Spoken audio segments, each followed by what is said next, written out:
This evening, we come to the 12th chapter in the Life Divine, Delight of Existence, the Solution. And it saw print on the 15th of July in 1915. So this completes the first year of the Aria's publication, this always being the lead article in the Arya.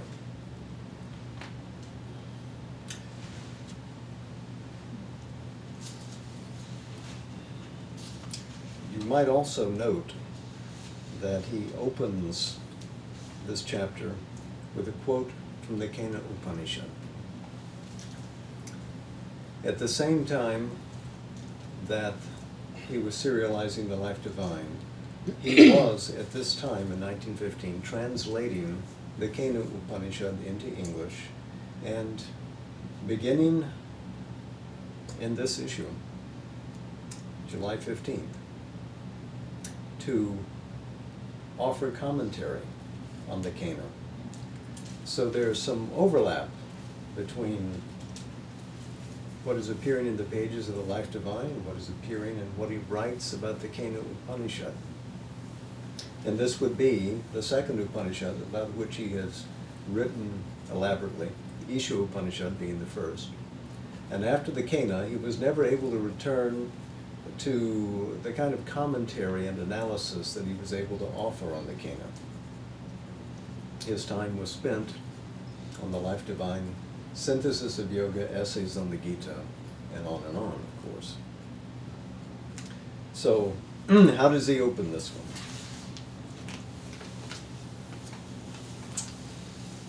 The name of that is the delight. As the delight, we must worship and seek after it.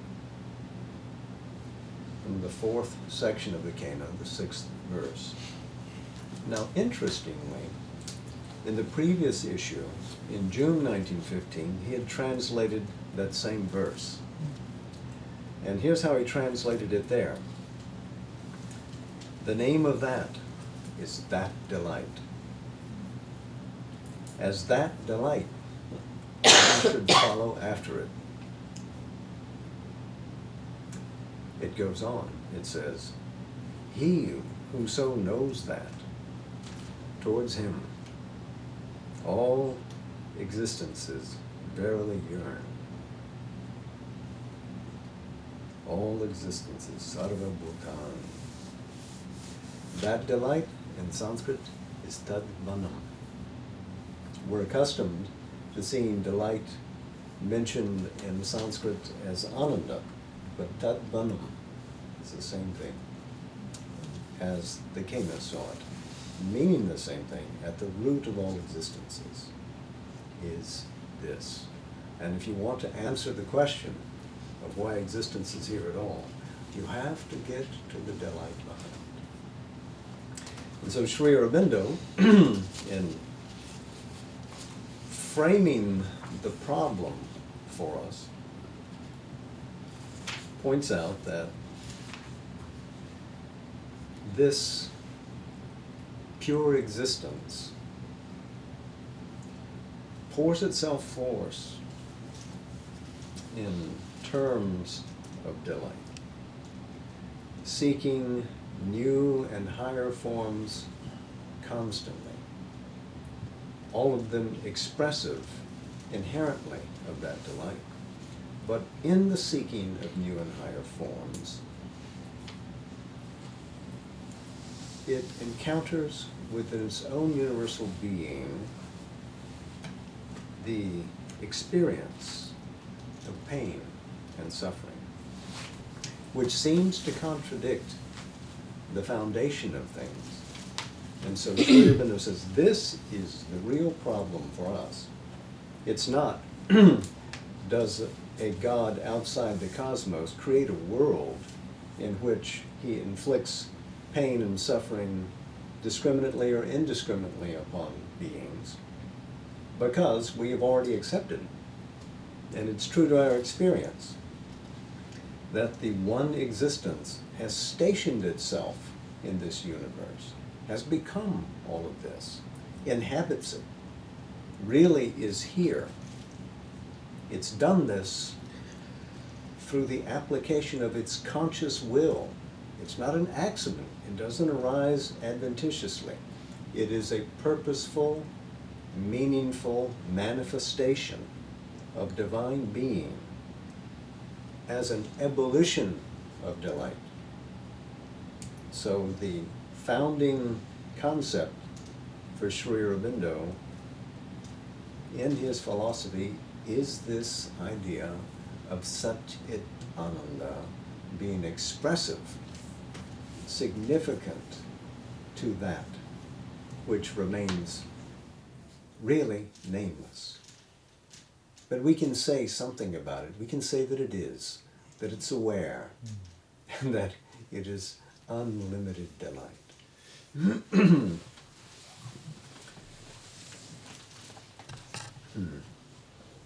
So then, if that's the context, let's begin. In this conception of an inalienable, underlying delight of existence, of which all outward or surface sensations are a positive, negative, or neutral play, waves and foamings of that infinite deep, we arrive at the true solution of the problem we are examining. I hate to break up the movement of this wonderful prose, but we need to look at a term here. Inalienable. An inalienable underlying delight of existence. We have to look at it because he uses this 6 times at least in this chapter. Inalienable is perhaps taken from the French, but it's derived from the Latin. In, being a negativing force in this word, and alienable from Latin alienos, which means other. In law and in politics, inalienable would mean what is incapable of being transferred. That the ownership of this thing, this object, cannot be passed on to another. So inalienable, what cannot be transferred or removed, means also what cannot be taken away, what cannot be given away, what cannot be abandoned. So an inalienable delight is that which is always with you. Nobody can reach in and rob it from you. You can't pass it off to another and say, here, take my self-delight. It is always yours. It is part of your nature. You can't get rid of it, fortunately.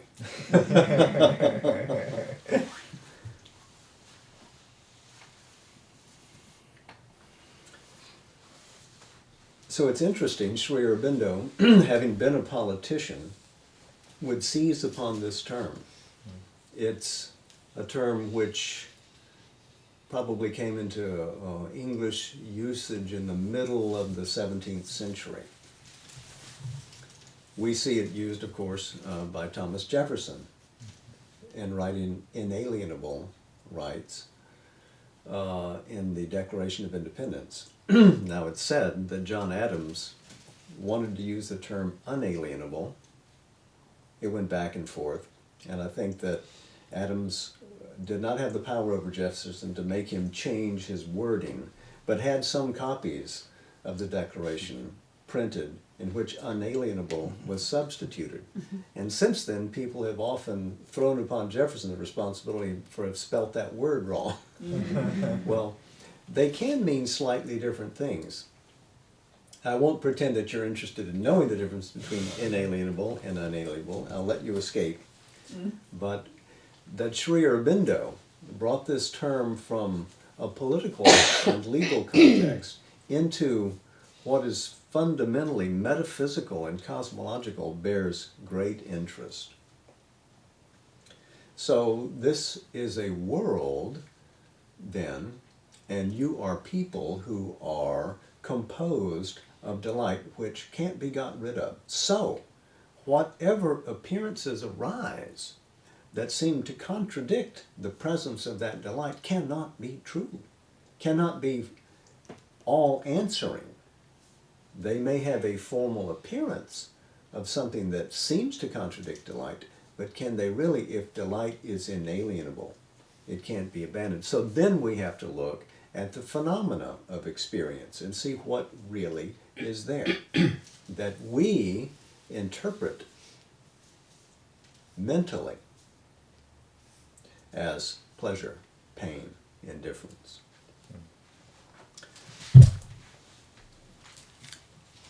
And so back to Sri Aurobindo's opening paragraph. The second sentence. The self of things is an infinite, indivisible existence. Again, this is the one without a second that we've seen from the Chandogya Upanishad and quoted by Sri Aurobindo. An infinite, indivisible existence. Of that existence, the essential nature or power is an infinite, imperishable force of self-conscious being. And of that self-consciousness, the essential nature or knowledge of itself is, again, an infinite, inalienable delight of being. This is Sat Chit Ananda. Existence is Sat. Chit Shakti is that conscious force. And Ananda is that bliss who is the nature of self-aware existence. So you see there's that second occasion, inalienable delight. In formlessness, and in all forms, he continues, in the eternal awareness of infinite and indivisible being, and in the multiform appearances of finite division, this self-existence preserves perpetually its self-delight. It's undivided, however vast, however multifarious the manifestation. That essential Ananda is present. Now, let's note that that Ananda is in its basis transcendent to all cosmic form, but it is present intimately in the universe as well, because the universe is drawn from that transcendence. It doesn't stand outside of it. It, in a sense, if you want to use a spatial image, floats inside.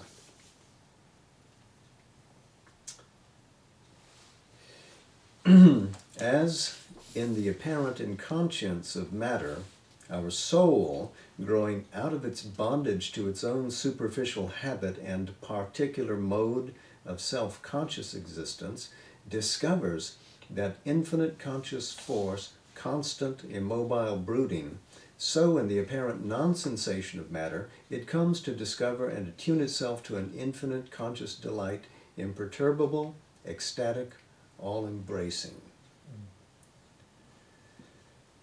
So the soul grows out of inconscience to live in conscious force. And similarly, the soul grows out of insentience to discover and live in delight. In other words, this Satchidananda is recovering and reclaiming itself as it moves through universal existence. This delight is its own delight. This self is its own self and all. But to our ordinary view of self and things, which awakes and moves only upon services, it remains hidden, profound, subconscious. Well, we're speaking here of the cosmic context. This is the manifestation. Ananda is present, but it's deep. It's below our immediate awareness. And, he continues, as it is within all forms, so it is within all experiences, whether pleasant, painful, or neutral. So if we can imagine that Ananda has become extended throughout the warp and the woof of the universe, that nothing exists that is not a formation of self-consciousness as bliss, then too, all experiences within that must in some sense be waves or particular manifestations of that bliss. There too, hidden, profound, subconscious, it is that which enables and compels things to remain in existence. Ananda, in the Taittiriya Upanishad that we've seen before, chapter 2, the 7th verse, said,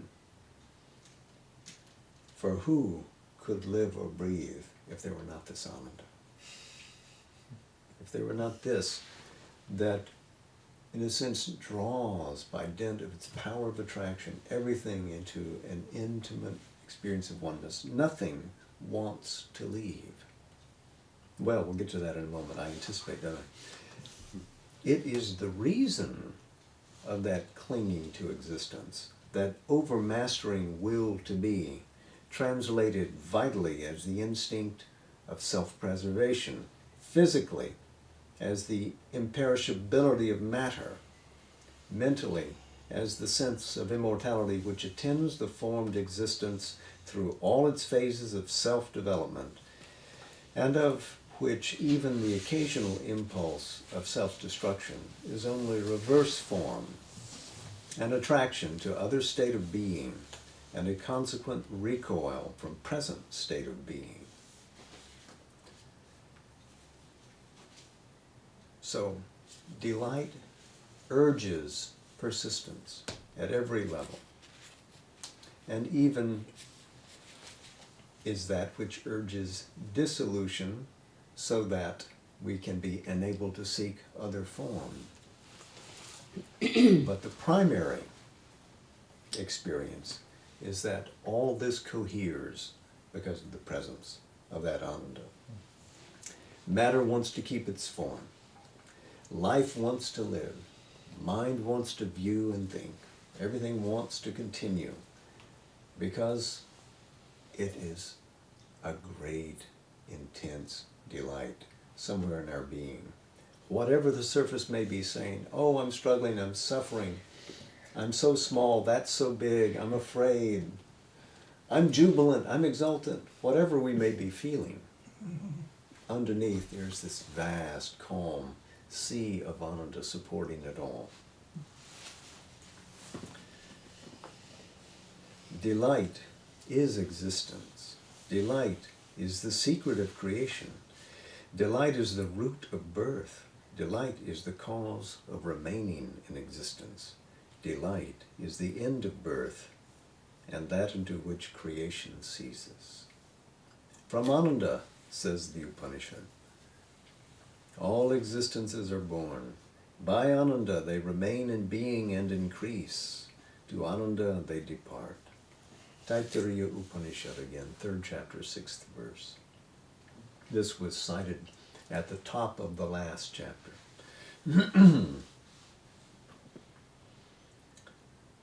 So this is the foundation for Sri Aurobindo. A universe that is a carved cup of delight, to borrow a phrase from Savitri.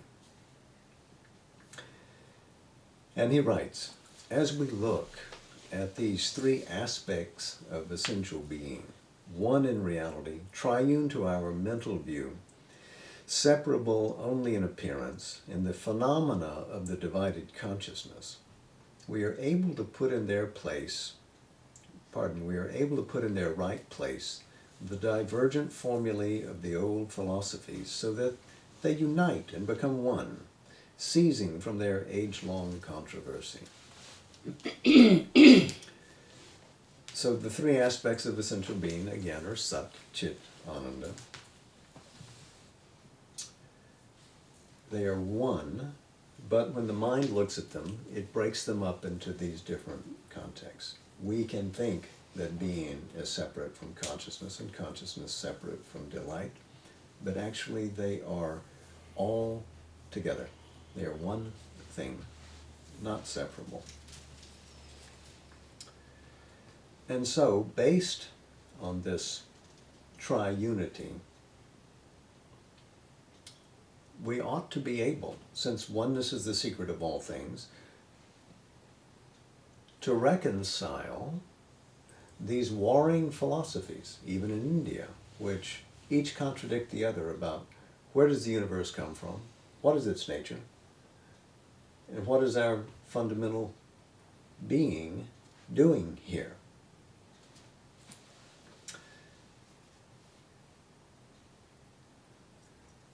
So, the three different perspectives that we'll next look at will be looking at the world as Maya, as Prakriti, or as Lila. For if we regard world existence only in its appearances and only in its relation to pure, infinite, indivisible, immutable existence, we are entitled to regard it, describe it, and realize it as Maya. So this is looking at the phenomenal play of the universe. We're looking at the becoming based upon being. And if we regard that becoming, he says, it is a just view to see it as Maya.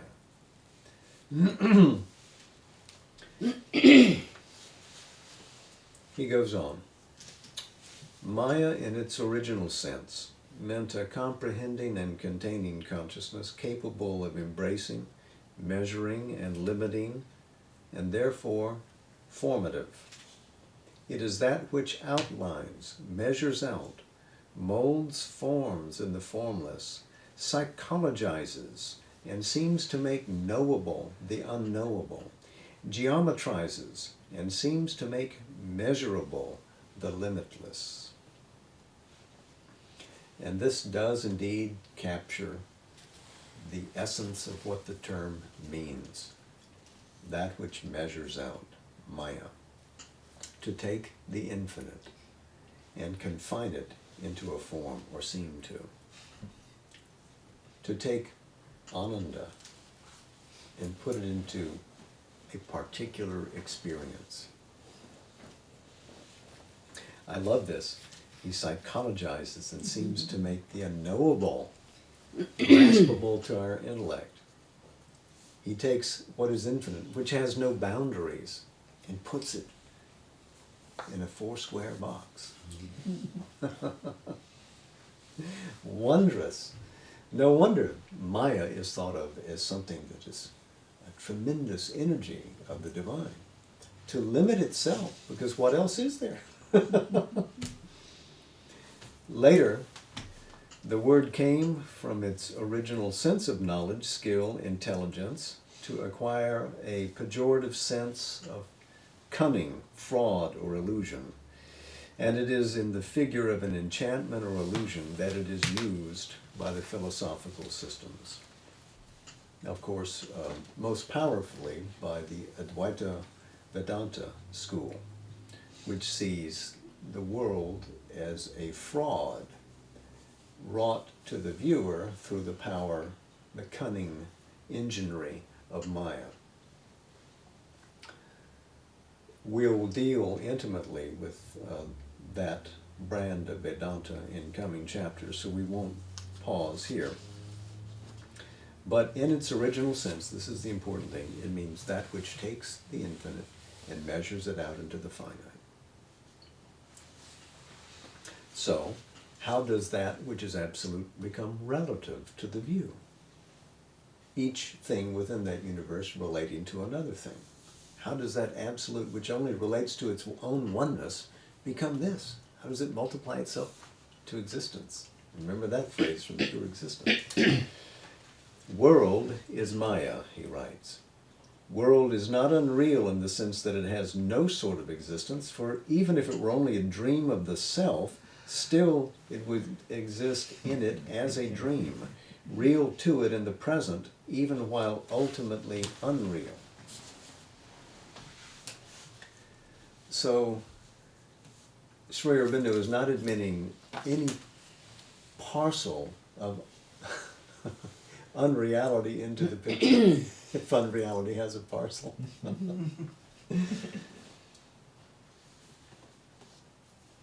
Because the world, even if it is dreamed, has the reality of a dream. And by the way, think of that conceptive figure in the Puranas of Vishnu lying recumbent on his back, dreaming the world into being. It is through his dream that it comes into reality. But there, I think, the conceptive power of the dream has a more positive connotation. But even if it isn't, even if it's a dream which can be got rid of as soon as one wakes up, still the dream is real to the dreamer, and the dream is real to the people who inhabit the dream. So there is a kind of unreality. It is not ultimately unreal. That is Sri Aurobindo's point here. Nor ought we to say that world is unreal in the sense that it has no kind of eternal existence. For although particular worlds and particular forms may or do dissolve physically and return mentally from the consciousness of manifestation into the non-manifestation, yet form in itself, world in itself, are eternal.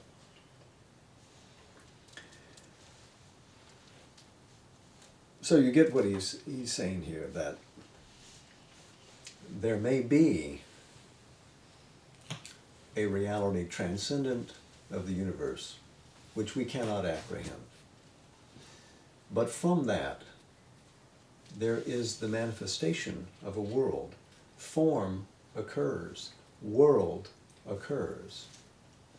It may be taken back into that, may be taken out of manifestation into non-manifestation again, and yet the power of formation, the power of world building remains as a self-contained reality.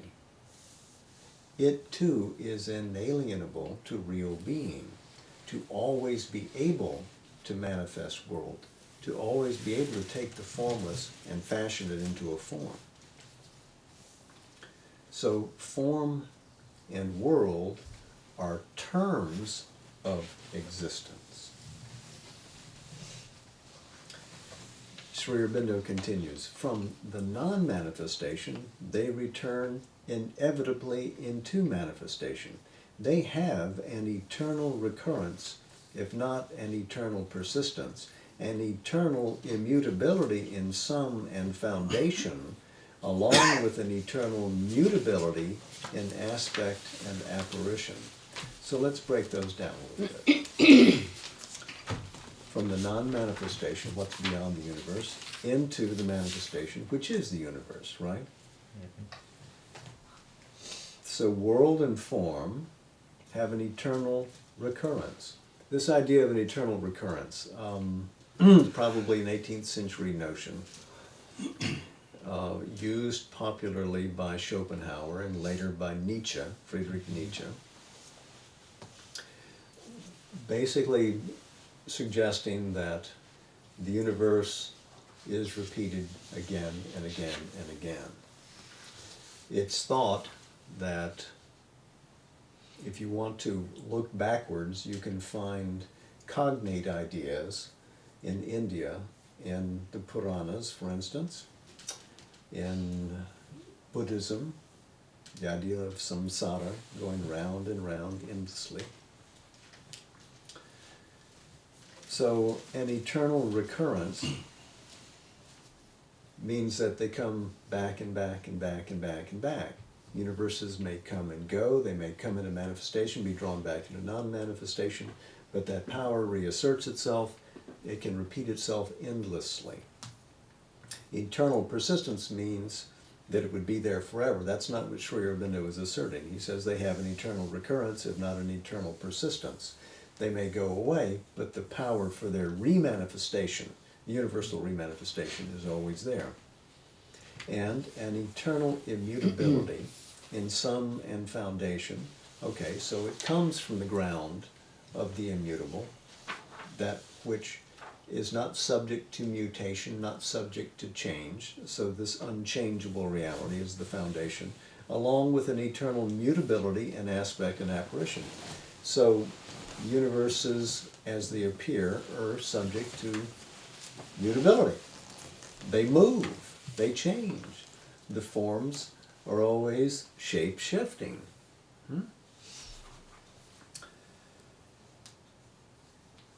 So next sentence then.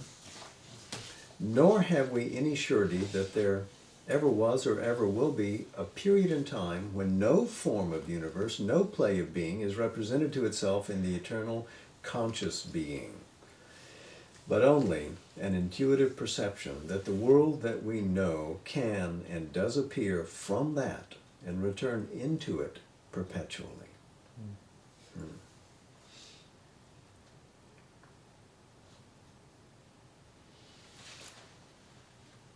So we will resist the temptation to dive into modern cosmology and thinking. It is not necessarily pertinent to Sri Aurobindo's thesis here. But the idea that universes are thrown out, universes are drawn back into, is a sensible view of an endless being who has the power of endless manifestation.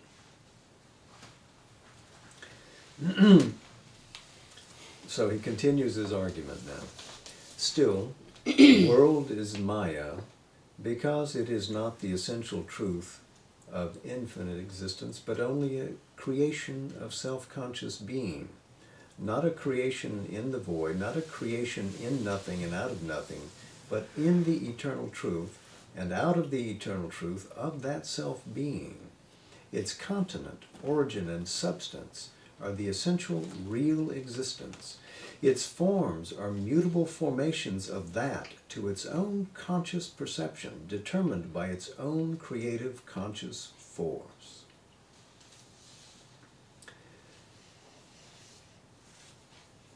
So, think of things in terms of the hierarchy of being. Maya is not the essential truth of being, it is a power of being. And it is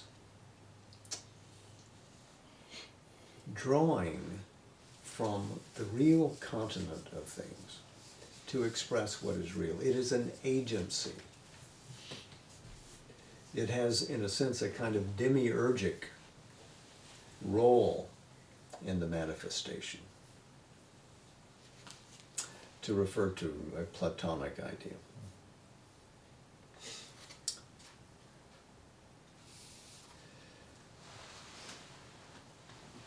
The forms are mutable formations of that, but of that to its own conscious perception.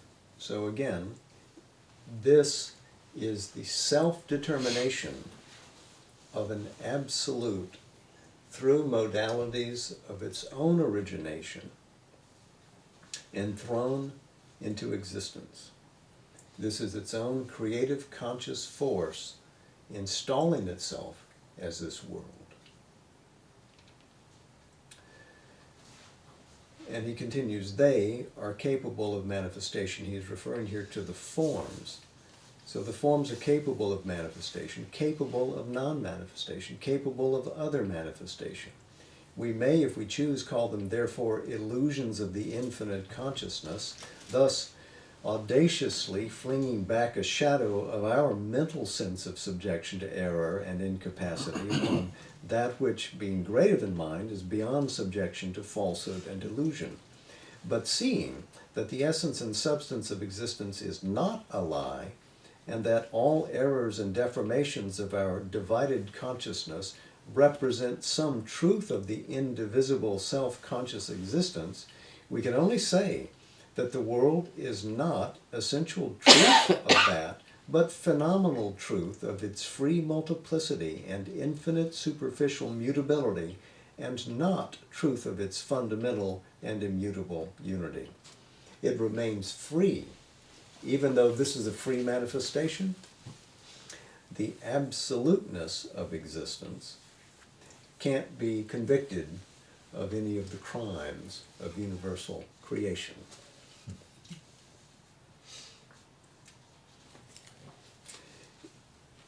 Because the world is not the essence, the world is a manifestation from the essence. You get the distinction. It is phenomenal where that is essential, even though it is the essence that has become the phenomenon. Ah, behold the miracle of divine being as it becomes. And now we look at a second posture of philosophy.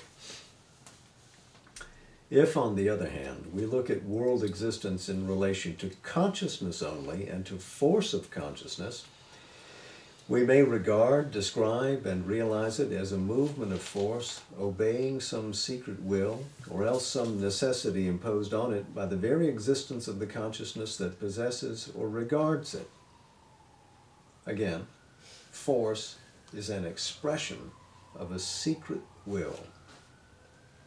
This is looking at the world as Prakriti, as a creator of things, with respect to awareness. And from this, he derives the next part of this continued paragraph. It is then the play of Prakriti, the executive force, to satisfy Purusha, the regarding and enjoying conscious being, or it is the play of Purusha reflected in the movements of force and with them identifying himself. World, then, is the play of the mother of things, moved to cast herself forever into infinite forms and avid of eternally outpouring experiences. So, if we look at the world in this way, there is a reason that this conscious force wants to throw itself out into existence for delight. Perhaps, if we want to figure Purusha and Prakriti in a sort of dance together, or a regarding an active relationship, Purusha watching, inactive, Prakriti dancing, active. She, Prakriti, is performing for Purusha.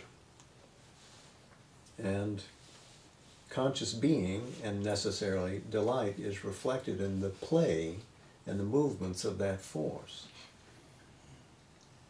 And in this case, of course, world is the manifestation of the delight of this aspect of the Divine Mother throwing herself into infinite forms, enjoying all the experiences possible. So that leads us to the next view. Again, if we look at world existence rather in its relation to the self-delight of eternally existent being, we may regard, describe, and realize it as lila, the play, the child's joy, the poet's joy, the actor's joy, the mechanician's joy of the soul of things eternally young, perpetually inexhaustible, creating and recreating himself in himself, for the sheer bliss of that self-creation, of that self-representation, himself the play, himself the player, himself the playground. So this sees the universe from an aesthetic perspective as a delightful creative manifestation of a supreme artist who pours himself out both as the foundation. Remember, if he's a play, if he's an actor, then he's the stage. He's the drama written and being unfolded. He's the actor playing and reading the part, even though he doesn't know where the end is. He is all these things at once. And why? For the enjoyment of the play. These three generalizations of the play of existence and its relation to the eternal and stable, the immutable Satchit Ananda, starting from the three conceptions of Maya, Prakriti, and Leela, and representing themselves in our philosophical systems as mutually contradictory philosophies, are in reality perfectly consistent with each other, complementary, and necessary in their totality to an integral view of life and the world. So, Maya, she who measures; Prakriti, she who creates; Leela, she who plays, can be integrated into one holistic view. The world of which we are a part is in its most obvious view a movement of force. We get that. We've been there at the beginning of the staging of the problem. But that force, when we penetrate its appearances, proves to be a constant and yet always mutable rhythm of creative consciousness, casting up, projecting in itself phenomenal truths of its own infinite and eternal being. And this rhythm is in its essence, cause, and purpose a play of the infinite delight of being, ever busy with its own innumerable self-representations. This triple or triune view must be the starting point for all our understanding of the universe. So, force is first, but it vibrates from a creative consciousness who pours out rhythms of its own delight.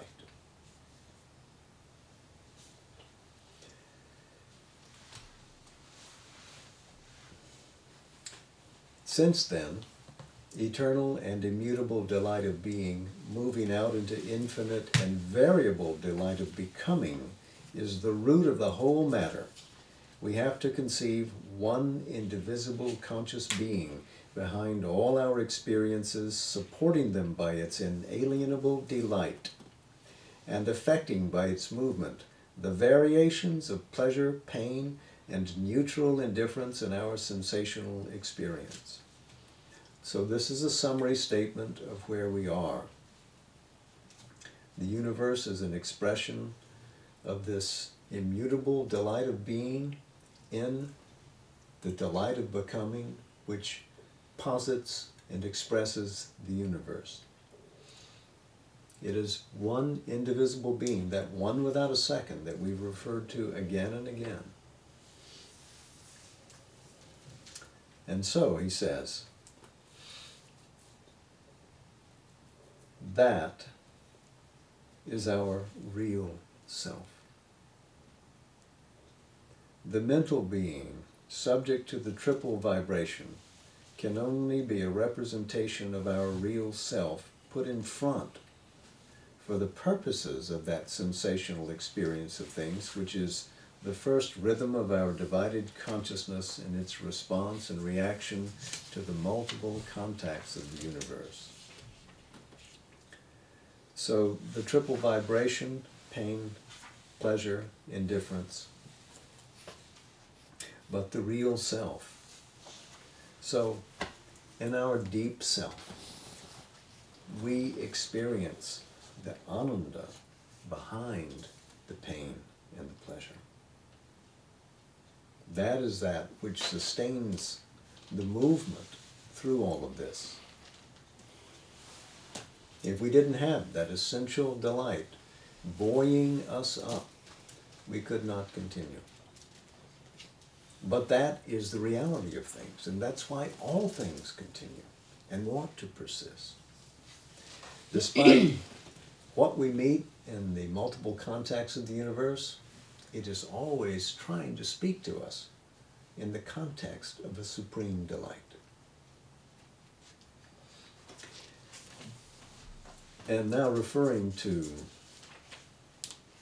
our limitation in, quote, ordinary experience, he writes, "It is an imperfect response, a tangled and discordant rhythm, preparing and preluding the full and unified play of the conscious being in us. It is not the true and perfect symphony that may be ours if we can once enter into sympathy with the One in all variations and attune ourselves to the absolute and universal diapason." So when we establish this sympathy with the One, this is a growth into yogic communion.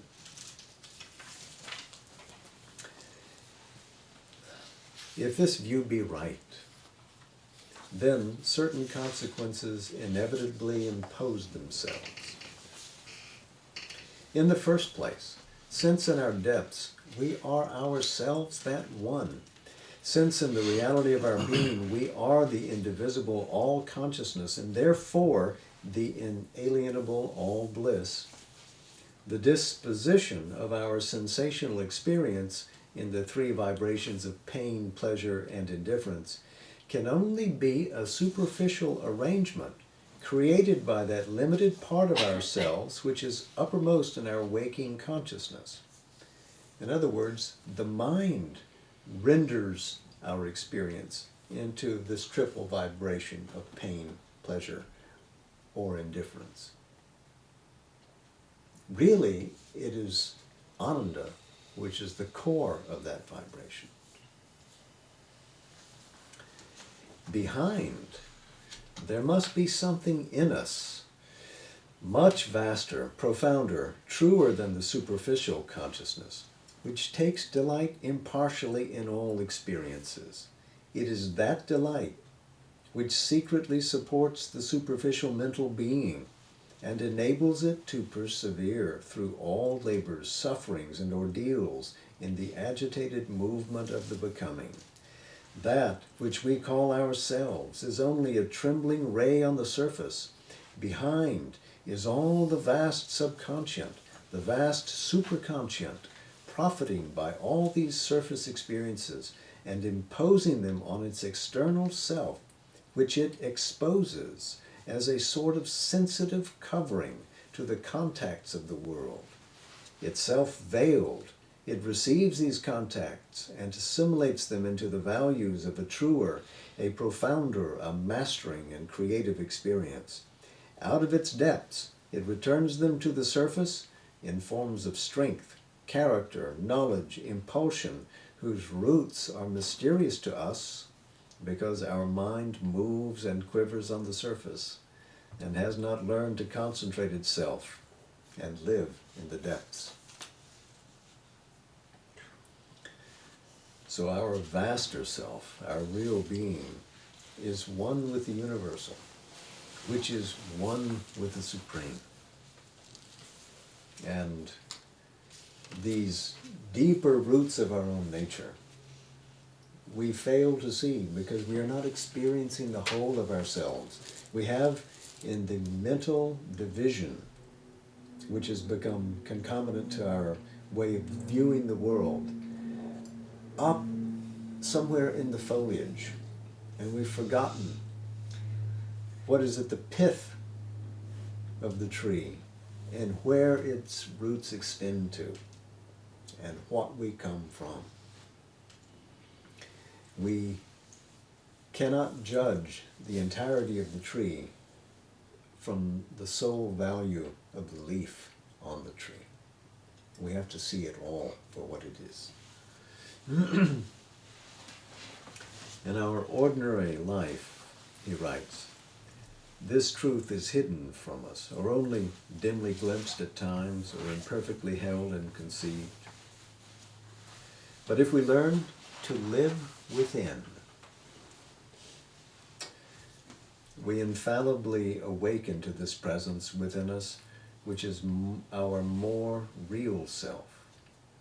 A presence profound, calm, joyous, and puissant, of which the world is not the master.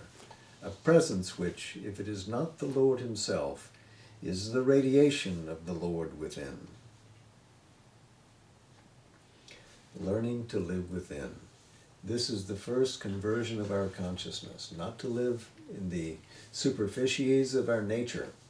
If we want to live in our soul, if we want to attain that deeper, vaster self, we have to turn our eyes inwards. We must plunge into the depths of our consciousness. And there, if we will do that, we will find this presence. It is not hidden from our exploration. It is available. It is near. Your soul is not hiding from you. Your soul can be discovered and can be your own seat. You're not lost on the surface. You have always the power to go within. You have that consciousness, you have that power. That Ananda will itself draw you there, should you begin the journey. But this is an early definition, these paragraphs, of what Sri Aurobindo will later refine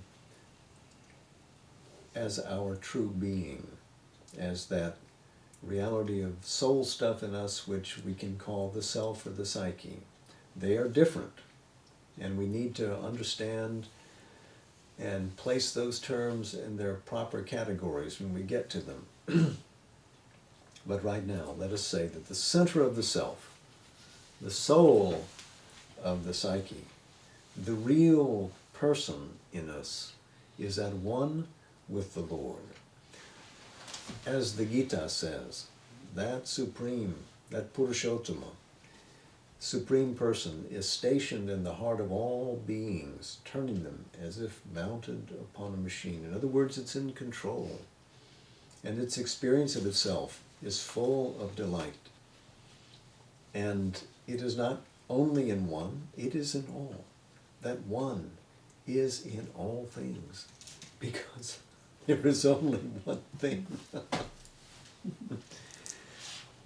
If we find that, if we can pierce through the veils and get to the penetralia of our own being, then we find that that sun within us, that ray of light coming from our own secret recesses, is a radiation of the Lord's own sun.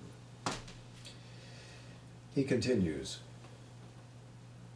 Oh, I should say, this term, puissant, it's a French term meaning powerful, from the Latin potens, that which is real powerful. So it is a word that makes frequent appearance in Sri Aurobindo's language, so you'll see it again and again. Puissant. To continue, we are aware of it within, supporting and helping the apparent and superficial self, and smiling at its pleasures and pains as at the error and passion of a little child. So there is a deeper self which watches the surface self. So here you want to recall that parable of the two birds, beautiful of wing, who sit on a common tree of nature. And the one eats the sweet and the bitter fruit and gets confused. And the other sits and watches his fellow. And then when the one who is confused turns up and sees this greater self, this greater bird, he realizes that they are the same. Meanwhile, that sovereign Hansa, if you will, views all unperturbed. When there is this merger between the two, then you have something unique for the manifestation, because you both experience the multiplicity of the manifestation and you maintain the sovereignty of that exquisite Ananda beyond the cosmos. So he continues, Sri Aurobindo writes, and if we can go back into ourselves and identify ourselves not with our superficial experience, but with that radiant penumbra of the divine, we can live in that attitude towards the context of the world, and standing back in our entire consciousness from the pleasures and pains of the body, vital being and mind, possess them as experiences whose nature, being superficial, does not touch or impose itself on our core and real being. So we can experience it all without suffering. We can experience it all without being externalized. If first we take this stance where we live within that radiant penumbra, in other words, that if you look at the sun at eclipse, you can still see that fire surrounding it, reaching out around the globe of that essential sun. That penumbra moves out from the source of soul. And if we can get close and can live near to the soul, if we can get into that penumbra, then we will change our attitude towards the world. And no longer will we be experiencing the world as a field of division or a field possibly of suffering, but we feel it increasingly as an emerging field of delight. That concept grows in us. It grows real. It grows substantial. It becomes concrete.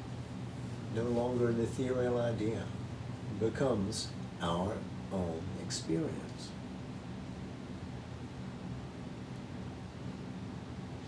In the entirely expressive Sanskrit terms, there is an Anandamaya behind the Manomaya, a vast bliss self behind the limited mental self, and the latter is only a shadowy image and disturbed reflection of the former. And this recalls to us the Taittiriya Upanishad, where it described those range of selves. Remember the legend of Bhrigu and Varuna, when the boy is looking for the truth of existence and is called again and again, and he finds that the truth of all being is matter, and then that it's life, and then that it's mind, and then that it's that great consciousness beyond mind, that vast, and then ultimately that it's Ananda. Ananda is the cause of all things, and that bliss self supports and lives behind, coheres behind the limited mental self, which is at the front. Sri Aurobindo concludes the paragraph by saying, the truth of ourselves lies within and not on the surface.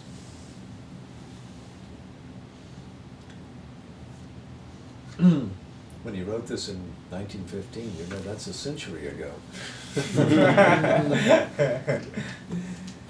Not everyone would have seen the import or the truth of that. To us it seems self-obvious.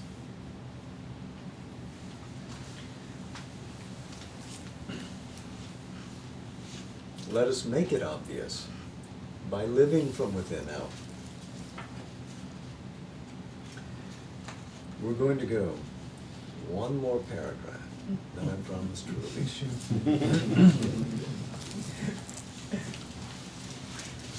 Again, this triple vibration of pleasure, pain, indifference, being superficial, being an arrangement and result of our imperfect evolution, can have in it no absoluteness, no necessity.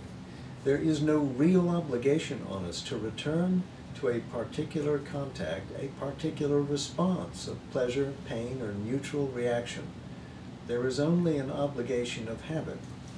So, if we are essentially a being of Ananda, of bliss, if our real self is a formation of that delight, if our soul is all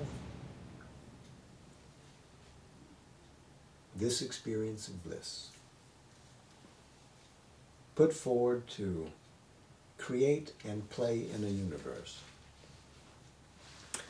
then why would such a soul, with that power regnant within, be forced to experience the world in terms of pain, pleasure, and indifference? Sri Aurobindo says there is no obligation for that, and there is no obligation that we should have a particular experience from a given circumstance. Let's read farther. We feel pleasure or pain in a particular contact because that is the habit our nature has formed, because that is the constant relation the recipient has established with the contact. It is within our competence to return quite the opposite response. Pleasure where we used to have pain, pain where we used to have pleasure. It is equally within our competence to accustom the superficial being to return, instead of the mechanical reactions of pleasure, pain, and indifference, that free reply of inalienable delight, which is the constant experience of the true and vast bliss self within us.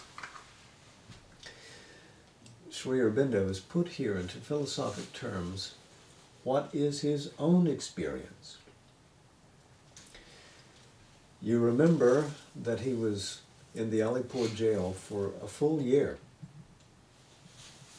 when the British wanted to imprison him for what they had charged him with.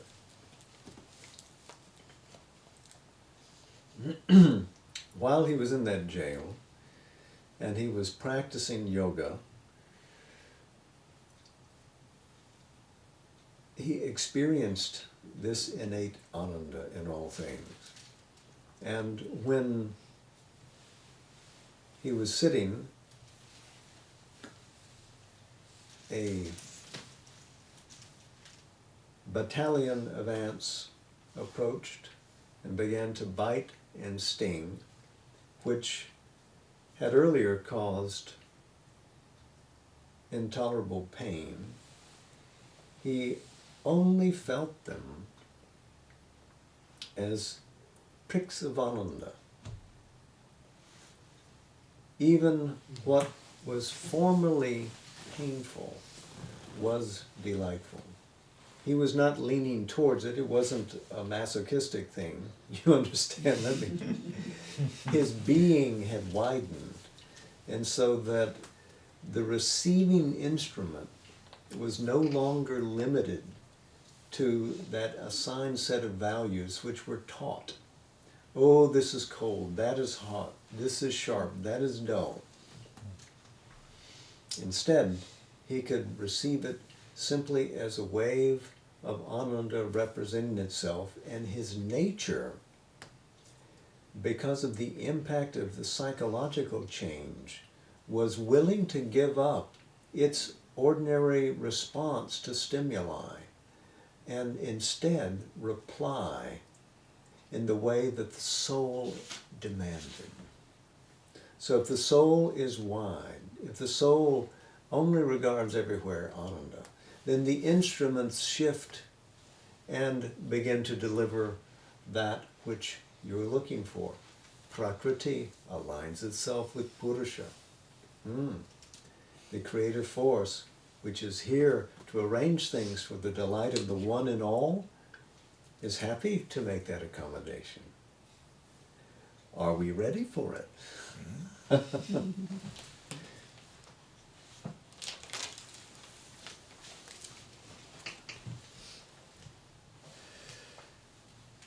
As he says, which is the constant experience of the true and vast bliss self within us. It is the small self on the surface, that formed personality, which thinks it experiences pain, pleasure, suffering. But if we are able to access and live in the deeper self within, then that limited self gets overwashed by that greater reality. It too has to become part of that oceanic existence, eventually. So the small self becomes part of the larger.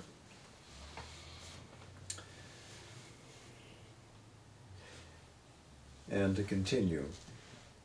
And this is a greater conquest, a still deeper and more complete self-possession than a glad and detached reception in the depths of the habitual reactions on the surface. For it is no longer a mere acceptance without subjection, a free acquiescence in imperfect values of experience, but enables us to convert imperfect into perfect, false into true values, the constant but veritable delight of the spirit in things, taking the place of the dualities experienced by the mental being.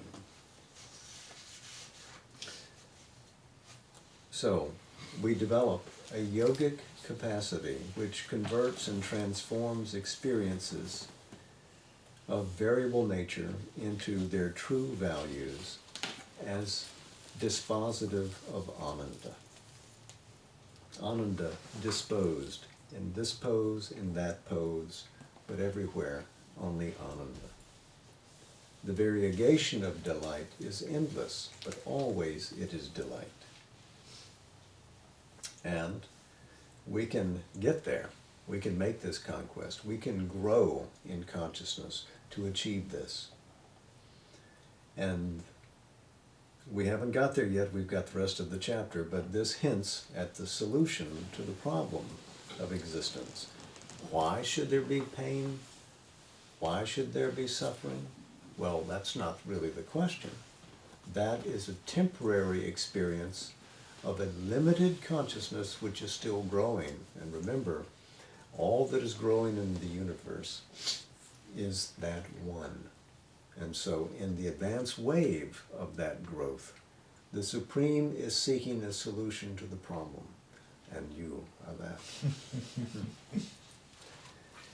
So I've kept you a long time tonight, I think, maybe 15 minutes beyond where we normally go. So I'll presume that I've worn you out. Unless there are immediate and pressing questions, we'll say them. You can always email them to me and I can address them in the coming meeting. I appreciate your patience. Yes? You mentioned at the beginning the two different forms of delight, the Ananda, and then the T word. Is there? Is there a connotation between the two, or they're completely interchangeable no matter what? What Forrest is asking is the two terms for bliss that were used by different Upanishads. In the Taittiriya, the term is Ananda, and that's the term that we most usually encounter. But in the Kena Upanishad, the term was Tadvanam, that delight. No, you have to, I don't think that you would say that either is commentary on the other, but rather see from, I guess you could say, an authorial perspective what that sage meant when he referred to it. And they are referring to the identical experience, that beneath the bewildering variety of the universe is this delight. And that is what all things yearn towards. That is what is attractive. That is why nobody wants to go. The nature of things is that delight. If you want a solution to the world, if you want to get a solution, a final consummation of being, it can only be when we arrive at this status of intrinsic bliss, which is never interrupted, but only surprisingly added to by each additional experience. We find again and again, that too is a house in which delight lives. Look, that also. And as we go through the universe and become larger and more sensitive, we find only expressions of that every line leads to that. That is its origination, its continuation, and it disappears back into that. So where can there be grief? Where you only see this oneness and delight. The form may be lost, but the spiritual essence, which is a conscious delight, cannot go out of existence because it always is. So we talk about departed souls. We reveal our ignorance.